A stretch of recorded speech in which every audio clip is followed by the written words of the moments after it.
I'm very happy to have this opportunity and to see you all online. So thanks a lot for the invitation.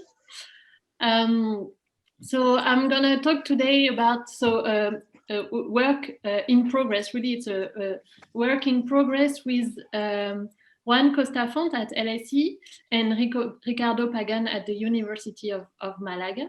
And so we have started to work on this project a few months ago.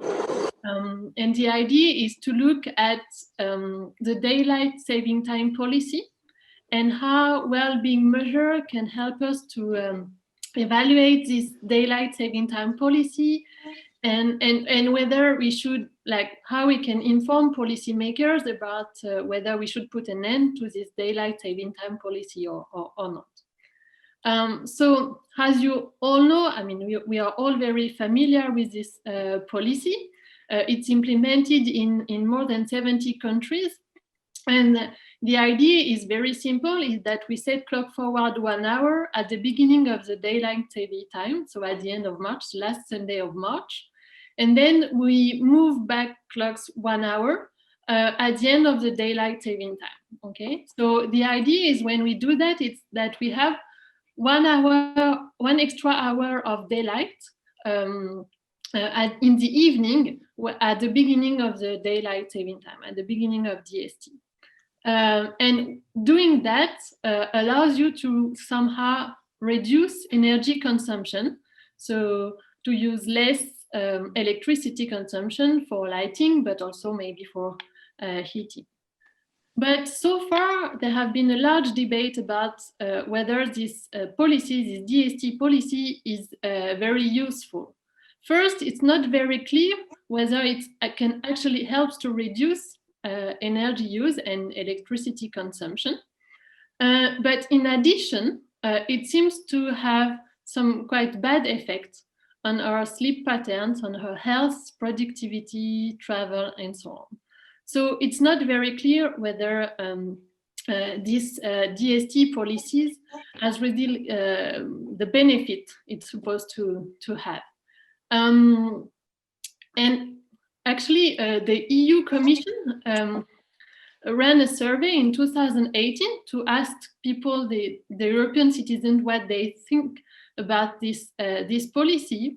And 80% said that they would like this policy to be stopped, so that we put an end to these seasonal clock changes. Okay, so it's a very unpopular policy.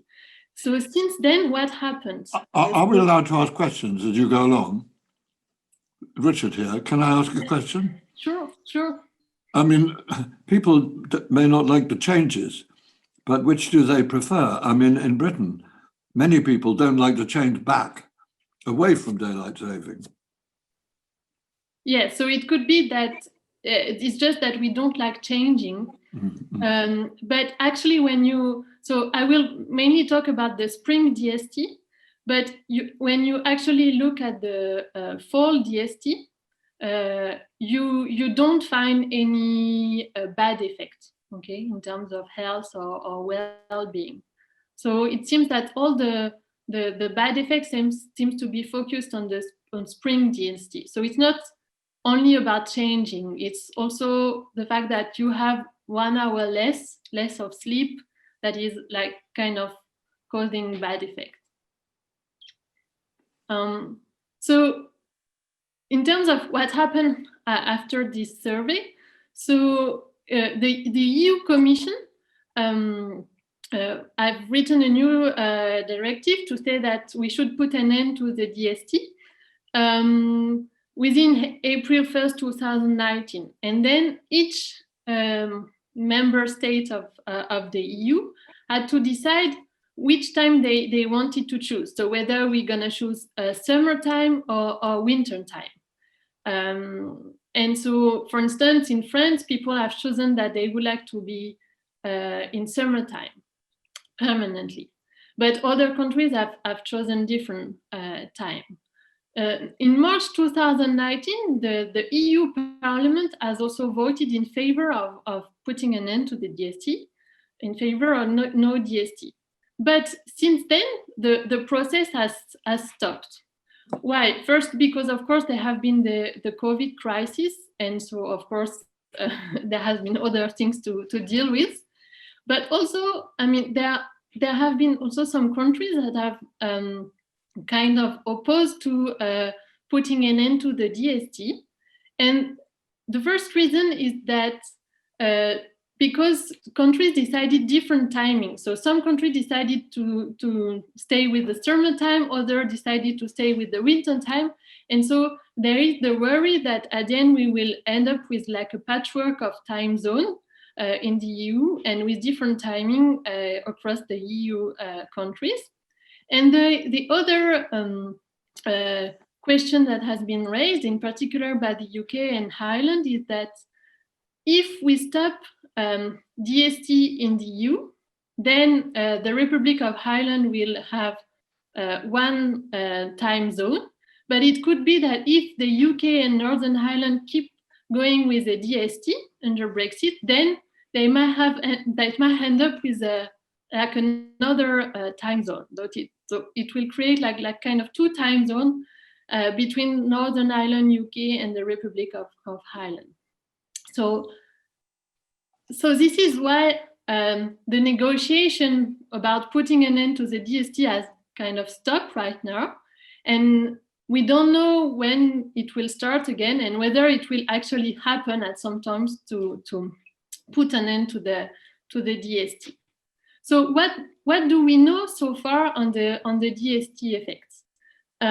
So we know first that it's so the DST in spring at the end of March tend to reduce sleep. So we know that on Mondays directly following the DST transition, people tend to sleep 40 minutes less on average compared to other Mondays.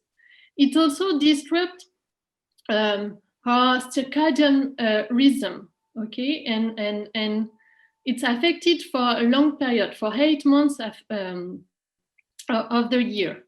It also increases workplace injuries because people sleep less, okay, they tend to be more distracted, and so it increases workplace injuries, but it's also increased the time they spend on their computer and on internet doing other things than working, just because they are tired, and so it decreases their productivity.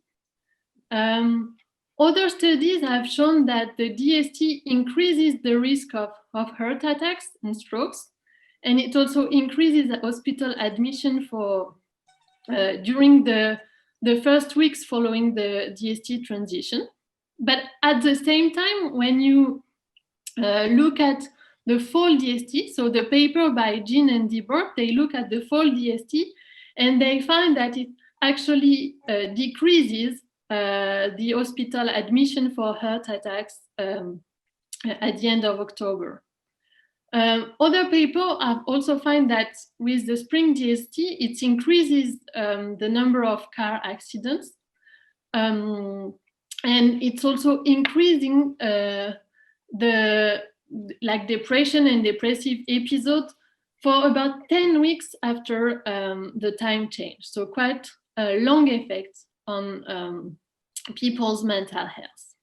So it seems that overall, when we look at the literature in economics, but also more generally health and psychology, that it seems to have quite negative effects on our health and mental health.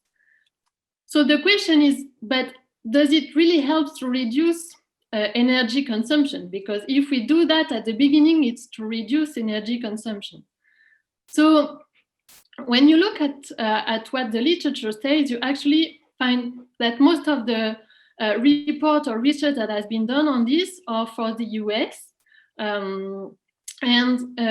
So first, there has been a quite old report in the US that have been done in the 70s that find that DST helps reduce electricity consumption by about 1%.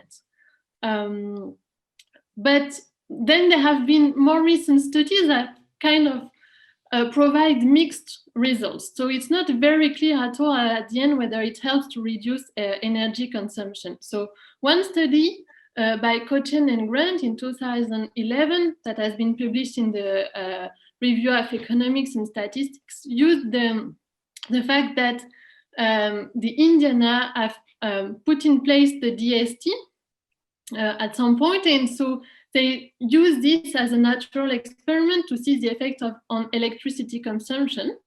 And they find that it indeed decreased the electricity used for lighting, but at the same time, it actually increased the demand for air conditioning on the evening because you have 1 extra hour of daylight and of sun, so it like kind of increased this demand for cooling at the same time, and also for heating in early spring, late fall mornings. So at the end, when they look at the total effect on electricity consumption, it seems that it has actually increased by 1% the use of electricity consumption by household in Indiana. Now, another study, again in the US, has tried to look at both electricity consumption by household, but also commercial electricity.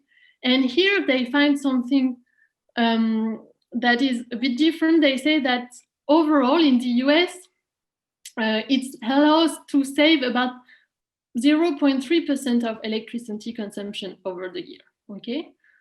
So roughly it seems that it allows to save a bit of electricity consumption, but not that much. And there are huge actually differences depending on which states you are looking, depending on the climate, okay? And also whether actually it depends on whether people, for this extra hour of daylight that you have at the end of the day, whether people are actually outside doing other activities, or if they kind of stay at home. And if they stay at home and use the computer, watch TV, and I don't know, needs to put some air conditioning and so on, then the effect is almost zero or the opposite, okay? So it's not very clear. The main message is that it's not very clear at all whether it helps to reduce energy consumption. So what are we doing in this paper? So most of the literature so far have looked at different outcomes, specific outcomes in isolation, because we know the effect on sleep, heart attack, work injuries, hospital admission, electricity consumption. But what we would like to know is somehow the overall cost and benefit of this policy in terms of well-being, like using one single metric that allows us to know what are the effects of this policy on people's well-being. And if we find that at the end you have like a net cost of implementing this policy in terms of well-being, whether then we should put an end to this DST policy. Okay, so what we're gonna do is that we're gonna look at the effect of DST in terms of life satisfaction as our main outcome. And then we're gonna also look at the dynamic impact of DST in the first week following the transition, whether the effects kind of last over time or not. Okay, so how are we gonna do that? Sarah, yes. May I quickly interrupt? Regarding the literature, I vaguely remember that there used to be a paper in Economics Letters a couple of years ago, which I think looked at life satisfaction as well. Yes. Are you aware of the paper, and do you do something different? Yeah, so I think I remember the paper you are talking about. So indeed, they are looking at, I think, life satisfaction, but they are using, so you see, they are using a kind of different strategy.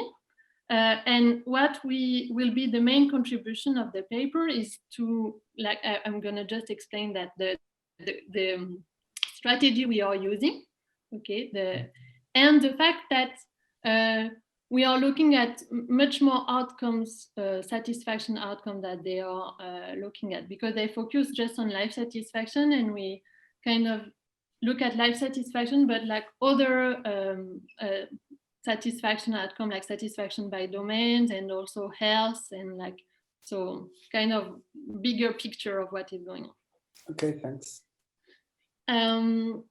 So how we're gonna look at the effect of the DST on life satisfaction and like other well-being outcomes. So we're gonna use a kind of a new empirical strategy that is a regression discontinuity design combined with a difference in difference strategy. So if we were just applying a regression discontinuity design, the idea would be very simple. We would compare the life satisfaction of people just before and after the DST transition, and see whether people that are interviewed just after the DST transition, they tend to be kind of less happy, perhaps compared to those that are interviewed just before. But as I will explain, you might have a problem related to the fact that people are not randomly allocated around the DST transition. So you might have endogenous sorting of people around the DST transition. You might also have other effects that kind of bias this RDD framework. And so in order to deal with that, we're gonna compare the change in well-being that happened just before and after the DST transition with the change in well-being that you can see around the last Sunday of the month in other months, like in January, February, or in April and May. So that this change in well-being that you could see around the last Sunday of the month in previous and subsequent months would be like a kind of control group, okay? And we're gonna compare what happened in March, at the end of March, with this control group. To do that, we're gonna use the German socioeconomic panel. And what are the main findings that we have? So first we see a decrease in life satisfaction after the DST transition by about 0.07 standard deviation. Okay, so it's actually quite large. It's a large effect, and but we see that the effects tend to dissipate over time. So after 1 week, you see that we don't see any significance anymore on life satisfaction. But we also see significant impact on health, physical and mental health. And the way we explain this effect is because we see that people tend to be less satisfied with their sleep. They tend to sleep less just after the DST transition. And they tend to report that they have the feeling that they are more rushed, they are more pressed by time, they have less, they have the feeling that they have less time to do all the activities that they would like to do during the day, okay? We also see one important thing that we see is that the effects are not equally distributed across the population. We see that the effects are largest for women, for low income groups, and for parents, okay? So you can imagine that, for instance, if you think about parents that are people that have maybe less flexible time schedule, okay? And they are maybe more pressed by time. So somehow if you increase again the time constraint and the time pressure, then maybe this is the one that are suffering the most from this type of policy, okay?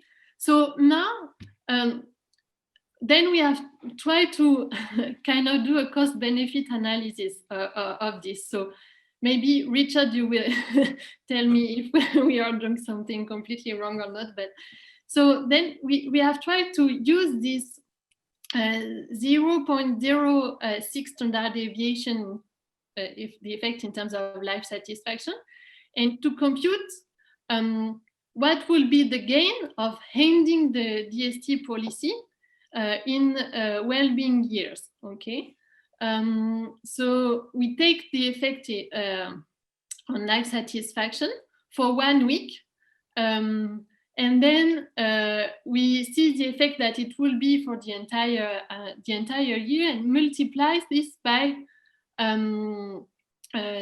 the number of people living in Germany. So this is 83 million. And so we find that the gain in well-being year will be about 180,000 well-being years. Okay. And we try then to compare this with what would be the cost of ending the DST policy. If you imagine that, so we use this figure that I was describing before, that is like the last figures that we have, and that is say that DST policy managed to save 0.3% of electricity consumption. So this, you imagine that then if you put an end to the DST policy, maybe then it will increase electricity consumption by 0.3%. And if you try to see what would be the cost of increasing electricity consumption by 0.3%, you find that roughly it will increase budget for electricity consumption by like really 2.85 euros per person in Germany. So if we use the electricity cost in Germany and the electricity consumption in Germany, so at the end you find something that ending the DST will then generate 1 extra point year of well-being for a cost of 1,293 euros. Okay, which is I think quite a good benefit cost ratio for if we wanted to end the DST policy. Okay, so now I will go a bit into details. So what we are doing in this paper. So as I said, we are using the GSOP data. So why these data are good in order to look at this? First, because of course we need to have information on the days of interview. We need to know exactly which day people have been interviewed. And we also have, what is nice is that we also have quite a lot of people that have been interviewed, especially in the 2-week time window around the DST transition every year, okay, continuously, like every day. And we also have a lot of information on in January, February, April, and May. So the month that we're gonna use as control group in order to compare what happened at the end of March with what happened at the end of the last Sunday of the month, what happened around the last Sunday of the month in these other months. We also have a lot of information on satisfaction, life satisfaction, satisfaction with domains, so health, sleep, work, family, leisure, and so on. We are using information on health. We are using the SF12 questionnaire, information on mental health using the question from the SF12 questionnaire. And we also have this question on time stress. How often during this period did it happen that you felt rushed or pressed for time? So allowing to look at whether DST has an effect on sleep, but also this idea of time constraints during the day. Sarah, Yes. could you clarify when you say they're continuously interviewed? It means that they are interviewed like every day. So if you take the 2-week time window around the Sunday, the last Sunday of the month in March, where you have the DST transition, you are able to observe people that have been interviewed on Sunday, Monday, Tuesday, Wednesday, Thursday, before and after. And they ask the same question about life satisfaction each day? Yes, but not the same people. It's like different people, but it's just that you have enough people that have been interviewed on each. That's what I thought. Yes, yeah.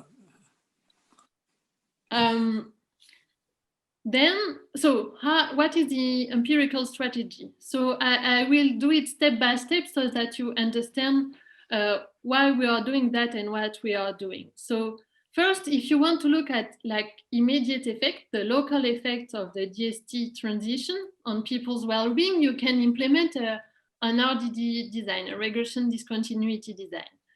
But I will show you why we think that might not be good in this setting. And then what we are doing here, the ERDD combined with definitive strategy to look at the DST effect.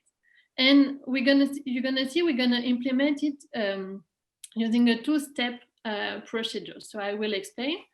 And then to look at the dynamic effects of the policy, then we do something quite usual. We just do event study analysis.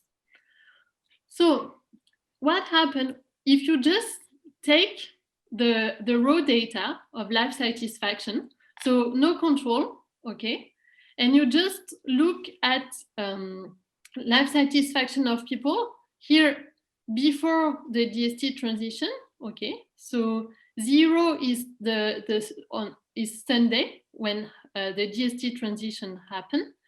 And so -1 is Saturday, -2 Friday, and so on. And so you can just look at how life satisfaction evolves around this DST transition. And you see somehow here that is a bit a discontinuity, a reduction in life satisfaction, just looking at the raw data, okay? And if you just compute the coefficient for this discontinuity here on the Sunday, you see a decrease by -0.2 points in life satisfaction. So really raw data, what you could have. So if you wanted to estimate this, to see the effects using this RDD design on life satisfaction, you would run this regression, okay? I guess you are familiar with this type of regression for RDD design, but you will regress the outcome Y or life satisfaction on a dummy post that would be whether the person is interviewed equal to 1 if the person is interviewed after the DST transition and 0 otherwise.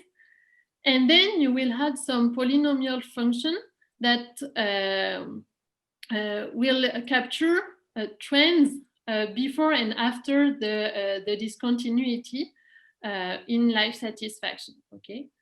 Where D is like a polynomial function of the distance in days from the DST transition.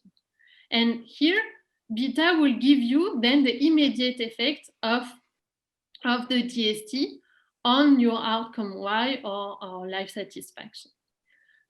You can also include controls, okay? So we're gonna control for income, age, gender, employment status, education, marital status, and so on. And so we also have region fixed effect and like a bunch of time fixed effect that are like year, month, day of the week fixed effect and individual fixed effect. But the problem is that when you do this type of regression, you assume that there is no other major change on the day of the DST transition that could also affect life satisfaction, okay?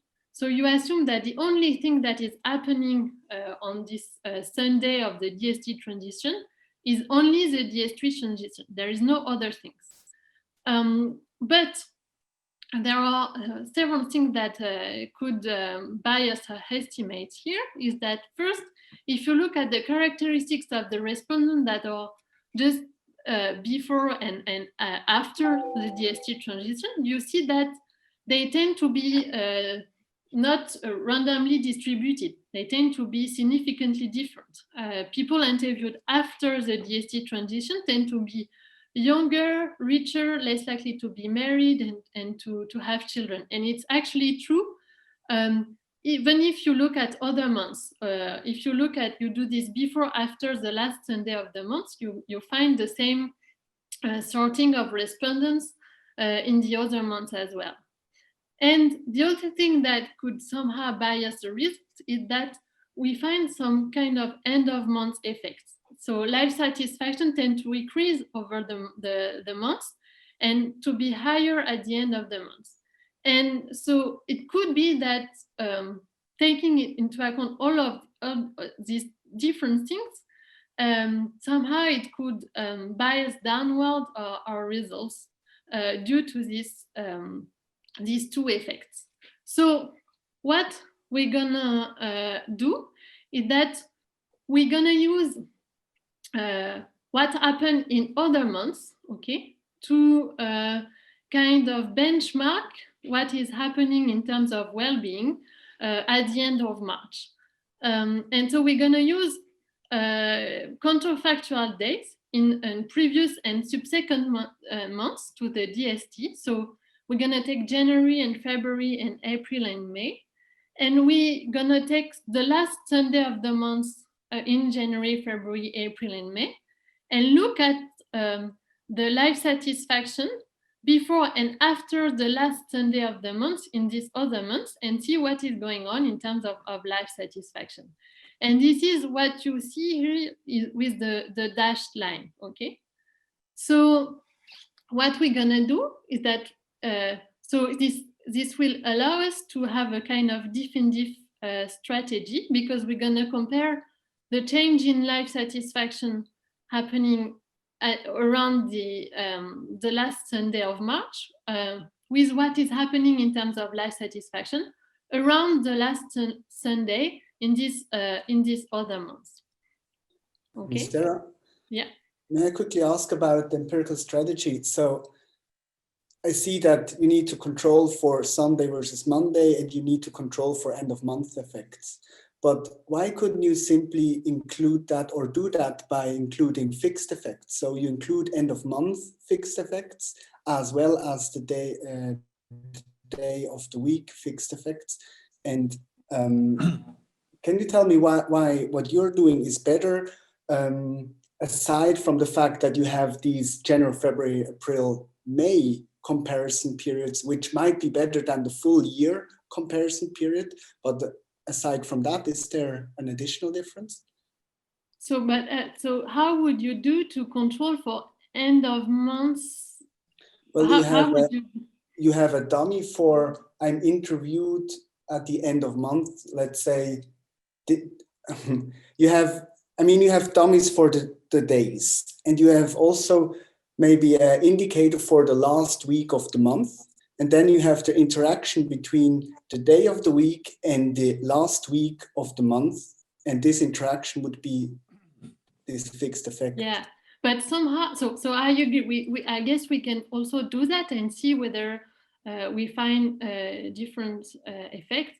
But I think the way we are doing it is a bit more flexible, in a sense that we are allowing to control for kind of different trends, okay, before and after, and the fact that maybe you also have differences in terms of unobservable characteristics that somehow we take into account here, that if you think that these unobservable characteristics are again the same in this control group, I mean, somehow I think it's a bit it allows us to be more flexible and to take into account more things when we do that than just having a end of months fixed effect or something like that. But I would be really curious if it makes a difference. Yeah. If you use the same control variables, maybe you get exactly the same effect. I'm not sure.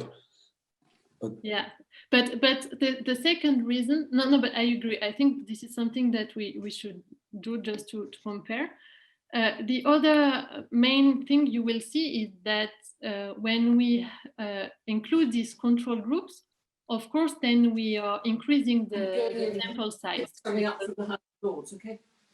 are not just 2 hours. looking at what is happening just in this 2 weeks time window around the last day of March, but we're also taking into account more observations. So it's allows us to have also better estimates for the controls and for all the other variables. I mean, true. Yeah. Of course. Then you have these. This makes this comparison possible.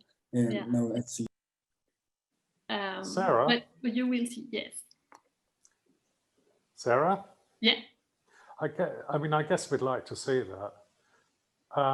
You've got an individual fixed effect, so that must mean that the individual I is observed at the end of the month, January through May, into at least 2 separate years. That's right, isn't it? Yeah, but you will see. So I will talk about the fact that we have individual fixed effects and how we're gonna deal with that. Okay. A more general point is my experience is that RDDs are incredibly fragile. According to the functional form that you put in pre and post, you're going to put a polynomial in beforehand, and you're going to put another polynomial in afterwards. Not the same polynomial, they'll be separately estimated. All of that over a period of 7 days. So fitting a polynomial over 7 points is fragile, conditional on day of the week effects. Yeah. That sounds like a real lot of structure on a few observations. And I suppose my first guess here would just have been done just to do a difference in difference. Pre-post, 7 days before, 7 days afterwards. And then compare that difference in time to the same difference in other months, as you say, and then potentially have an individual fixed effect. So you do that difference in difference comparison over years. But I probably think that's got less structure to it than what you're going to do here. And I've just been burnt with RDDs on any number of occasions. A tiny change can really make them do. Well, as we're probably going to see, you can estimate some pretty crazy functional forms once you allow for polynomials, things going all over the place. You know, it's just very hard to justify some of the shapes you get. So anyway, I don't want to be too negative, but I'd like to see that as well. I agree with you, but I agree with you that we should also just show some diff in diff estimate and see what we have. So far, we are not doing it, and the way we could do to show you that these RDD estimates are not completely crazy is that you can change the polynomial function that you're using. And you can also use larger window. I mean, for now, we are focusing on 7 days before and after, but you can also replicate the results using more days before and after and see. That would be reassuring. Yeah. I mean, it would be, it's, in some sense, it's still not good, but it's reassuringly not good over different samples. So that's a thing. That's a good thing to say, yeah. Okay. So I was saying that we are not the first one to use this strategy, and Andrew has already used it in other contexts. For instance, to look at the effect of terrorist attacks on well-being, and so so what are the equation? What is the equation that you're gonna run? Is that you gonna interact these post dummies with a treated dummy? That is whether the respondent has been interviewed in the 2 week time window around the last day of March, or not, or whether it has been interviewed in the control group. And then you're gonna allow this polynomial function to and these trends to be different before and after, and whether you are in the treated group or in the control group. And then again, you're gonna have controls for interval control, region fixed effects, and year, month, day of the week fixed effects. Now, Andrew also said that this might be weird to have individual fixed effects. So indeed, when you do this type of strategy, including individual fixed effects, it means that you rely on individuals who are interviewed sometimes before, sometimes after the DST transition, and or sometimes in the control groups. But because reducing a lot the window to have just 1 week before, 1 week after the last Sunday of the month, it could be, you can maybe observe only very few individuals who are observed several times in your sample, and it's then can be very problematic to estimate individual fixed effects. So the thing that we do is that we are implementing a two-step strategy. Okay, so what we're gonna do. Yes. Just wanted to quickly say that you have 15 minutes left. Okay, I'm going fast. So in the first step, we just residualize our outcomes using these control variables, the region fixed effect, time fixed effect, and the individual fixed effect. Then we take the residuals, and then we run this RDD DND strategy. Okay, and so doing that allows us to estimate our individual fixed effects using the entire sample, and this takes the residual to do the second step. Okay, so what happened in terms of results? So here is what you would have. The first column is what you would have if you just do an RDD using just one step. Okay, so you would have something that is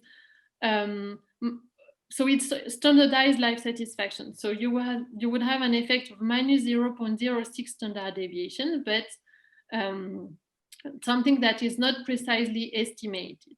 So if you do this, the RDD is regression, but using a two-step procedure, as I just said, you will increase the precision, and then you will have something that it would be about 0.058 standard deviation. Okay. Now, if you do the RDD definitive strategy, you see that it will increase a bit the coefficient that you have. Okay, so somehow saying that the coefficient with the RDD strategy were a bit downward biased. And when you do again this two-step strategy instead of the one-step strategy, you find that it reduces the coefficient, but it's also improved the precision of the coefficient, because you control variable and your individual fixed effect are kind of better estimating using the entire sample. Okay, so quickly, once we apply this RDD definitive strategy in the two steps, looking at other outcomes, so satisfaction with sleep, health, health self-swaps, questionnaire, mental health, and time stress, what do we find? We find, so again, all these outcomes are standardized. You see a negative effect on satisfaction with sleep that is significant, and it seems to be the bigger effect, which is kind of intuitive, because this is the thing that is mostly affected, like sleep duration. You also see a negative effect on satisfaction with health, current health status, SF12, also mental health, that is roughly equal to what you have in terms of satisfaction with life. And you also see kind of a positive effect on time stress, even if it's not significant. So it seems that life satisfaction is affected, but also sleep, health, mental health, and it increases time stress.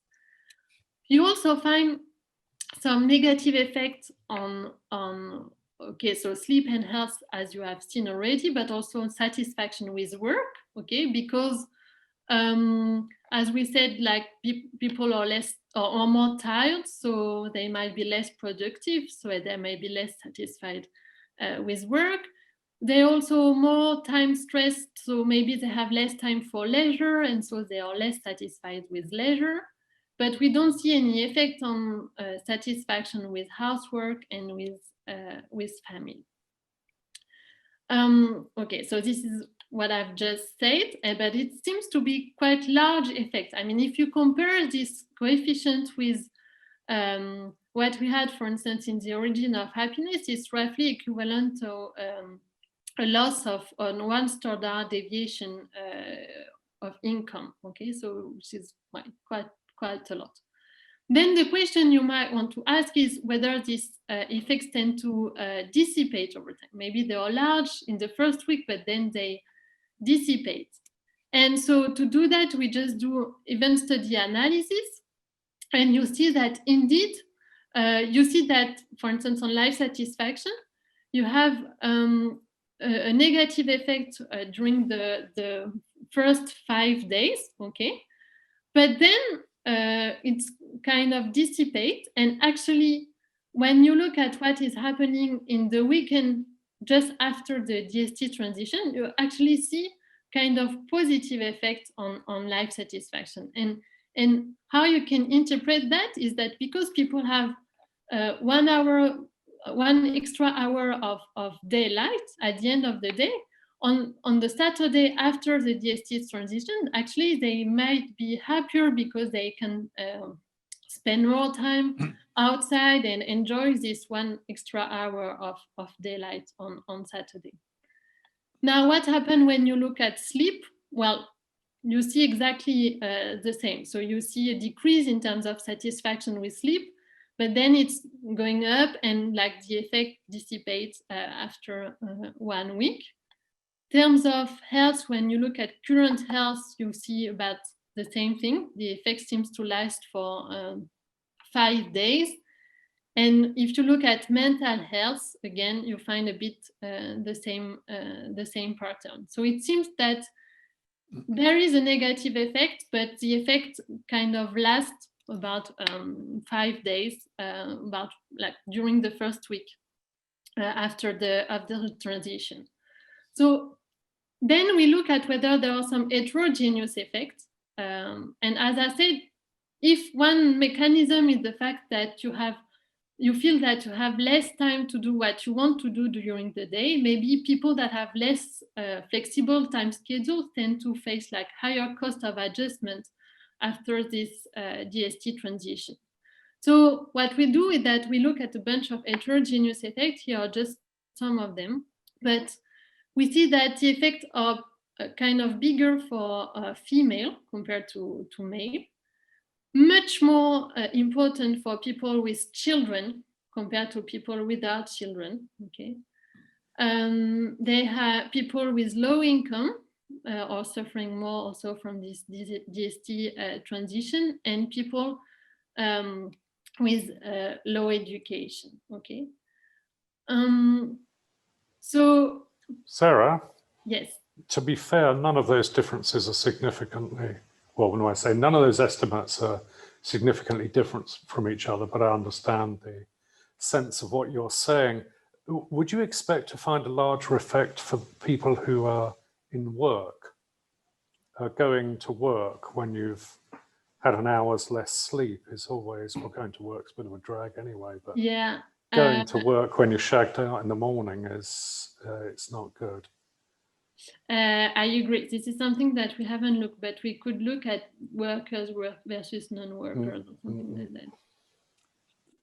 I think, but we have to test whether this is differently significant. But I would say at least for people with children, it seems to be significantly different than people without children.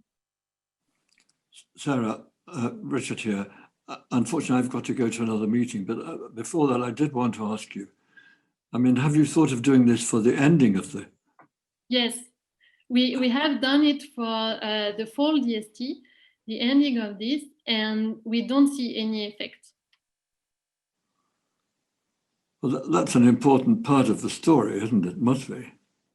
Yes, I agree, because I mean, at least it's saying that at least it's not that people are not happy with just the change, and yes, I agree. This is something that is important. But is the SOEP run continuously at the same intensity throughout the year? No, so this is one thing that is important to say is, of course, it's not. So we have some people around the end of the DST, but much less than around. Well, that's probably why. Yeah. You should look at Understanding Society, because that runs in the autumn. Okay. So almost exclusively in the autumn, actually.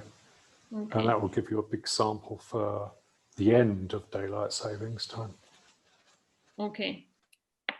Sarah, just looking at the heterogeneous effects, your slide there, I'm just 2 points. One, I'm wondering, the fact that the lower income and the lower educated seem to be more affected, albeit maybe not significantly, have you looked at the impact maybe of shift work, and can you see what kind of work they're doing and whether they're shift workers?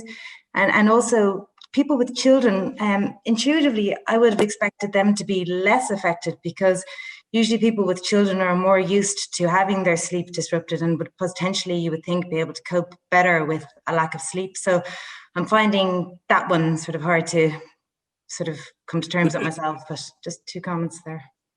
But isn't the basic problem that you can't get them to go to bed when it's still light?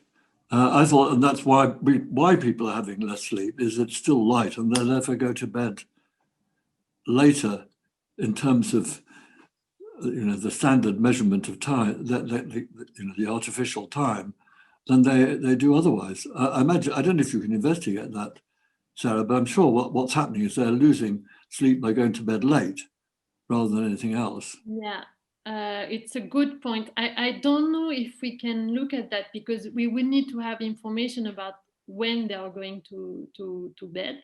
I don't think we have this information in the German panel data, but it's a good point. Yeah.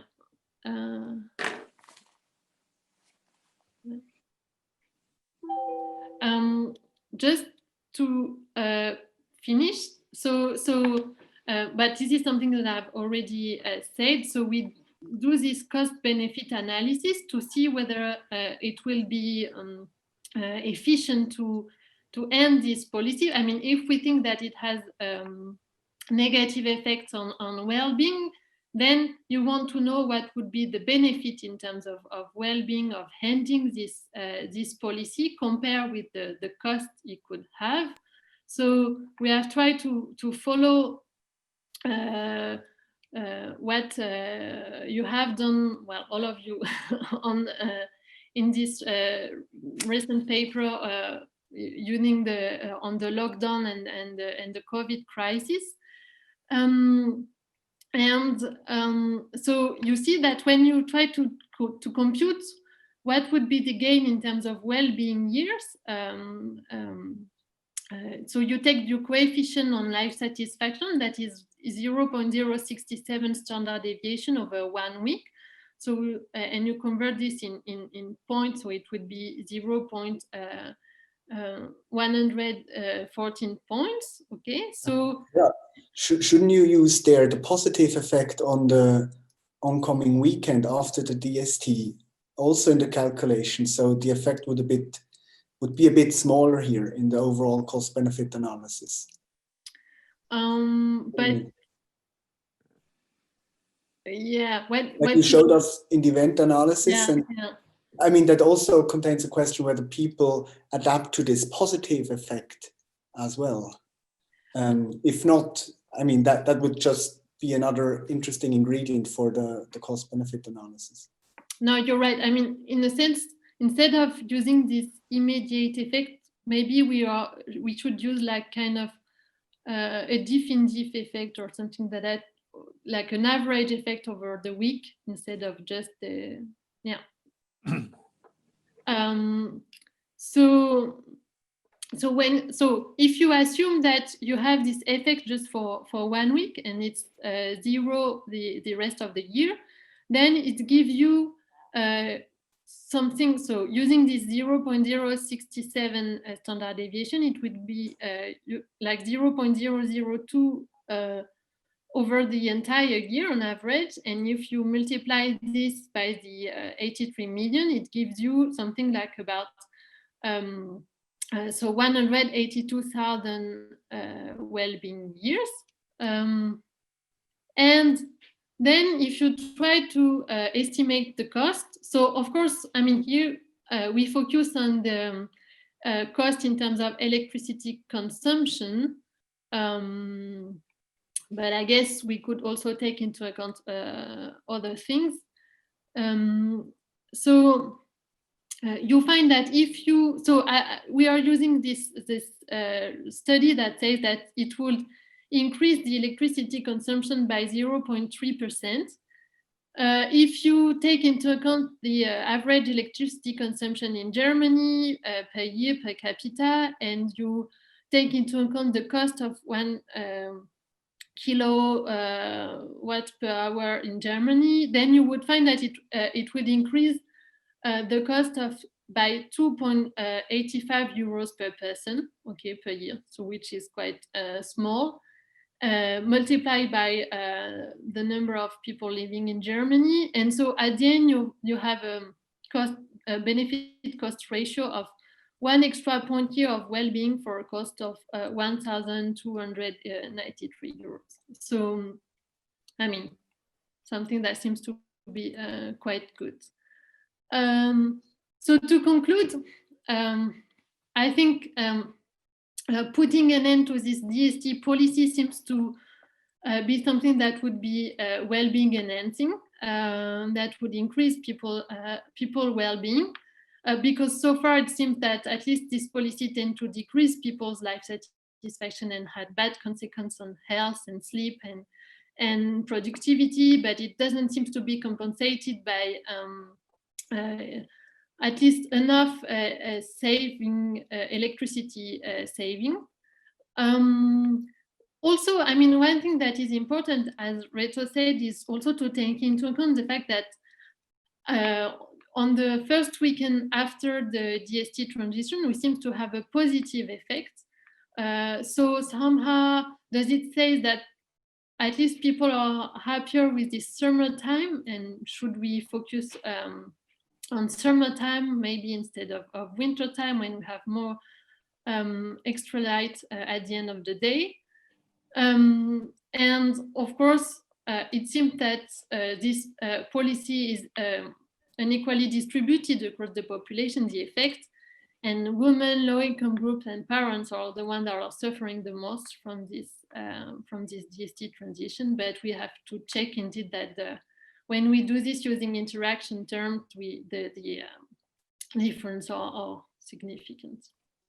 And Sarah, I'm just wondering how you can conclude in the second point that the bump that we see in well-being at the end of the following Saturday, so 1 week later, is due to the people enjoying the extra hour of daylight. Could it not just be that at the weekend people get a chance to catch up on their sleep? So basically it's all driven by sleep, and that they don't have children's activities to do, etc. They don't have to go to school or work, so they get to maybe stay in bed and get a bit more sleep, and that's what's driving the bump. I'm just not sure how you can show that it's due to them enjoying an extra hour of daylight. Basically, it's just a comment.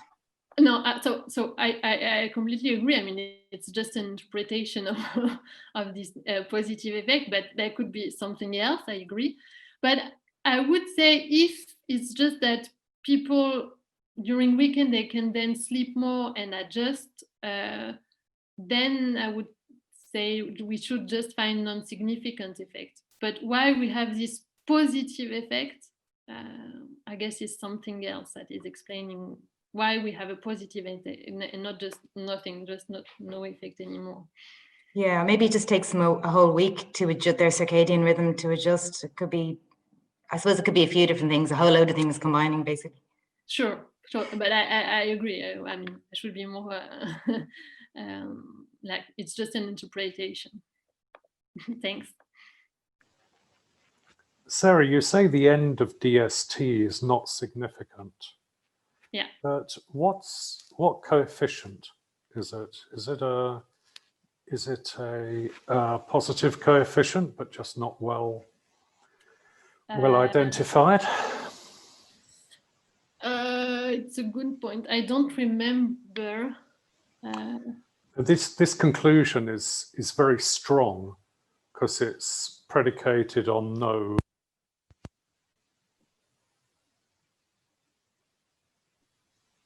Yeah, I should check. I don't want to say something that is not the case. So, but but the problem is, as I just said, we have few people on the full DST. So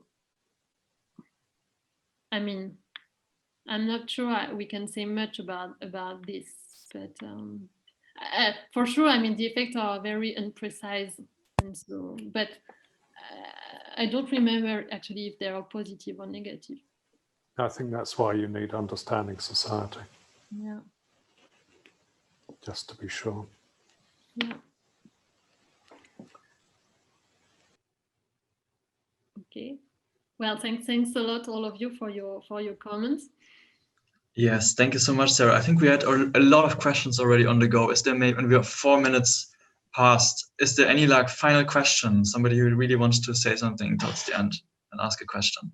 Can I please have a quick one? I'm not good at jumping in the middle of presentation, so I waited till the end. Can I please ask you about your 1-step versus 2-step results? I think it was the first slide of the results section. You said that the 2-step results are more precise than 1-step one. And I saw that the standard errors there are massively smaller. So I'm not really familiar with this RDD, DID approach. So I was wondering, do you in any way account for the fact that the error that you use as a dependent variable is actually estimated, so they carry some error with it in the standard errors of the coefficient, or you just use it as if it is observed? I was wondering if that might, so if the fact that you get it more precise is just because you kind of part of the measurement error stayed at the first stage and you don't carry it to the second one. I'm not sure if I'm being clear. Yeah, I see what you mean. I asked myself the same question, but I don't know what we could do, because it's not coefficients that are estimated, and then we could use, for instance, the standard error or something like that to deal with the fact that we are using estimated. There is a paper by Murphy and Topol in the 70s. I can send you that later. Okay. And one easy procedure is just to run a bootstrap standard errors over both steps. Okay. I did that in my smoking paper, which I can send you as well. Okay. Yeah, so I think this is what the easiest fix. Mm-hmm. Okay, well. Yeah, this is what I wanted to suggest you. Maybe you can just bootstrap, because especially if you say, so I think if you didn't say that it's more precise, I wouldn't even start thinking about that. But you said that it's more precise, and so if you want to make a conclusion that it's more precise, maybe it would be nice just to bootstrap the whole thing with 2 steps and see how it goes.